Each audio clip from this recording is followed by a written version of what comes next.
Andor has never been a series chock full of Star Wars Easter eggs, but I still picked out a decent amount from the third arc. Here are all the bigger ones I caught.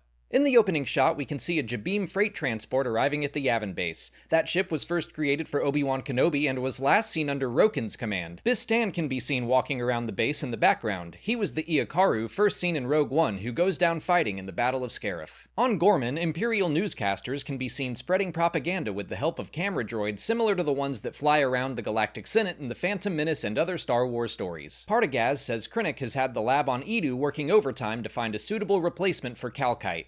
We see that lab in Rogue One, where Jyn briefly reunites with her father, Galen Erso.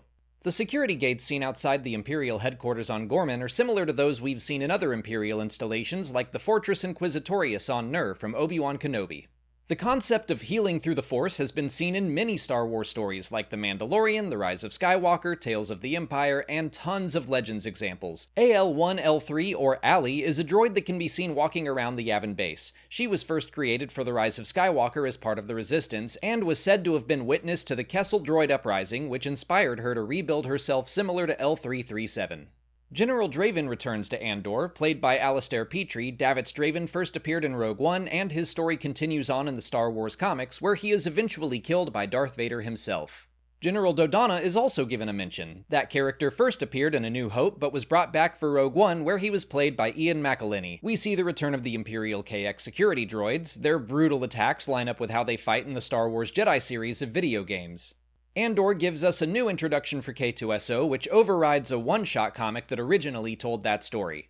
And of course, the entire second episode of the third arc tells the story of the Gorman Massacre. This version of it was first established in the Star Wars Rebels episode Secret Cargo, which was the first story to place the event in the year 2 BBY, and now we can see it in all of its horror. In response to the massacre, Mon Mothma delivers a speech, holding Emperor Palpatine responsible for the attack. We saw a bit of that speech in the same Star Wars Rebels episode, or maybe they're meant to be two separate speeches made in very quick succession to one another. Either way, the general messaging of the speech is the same.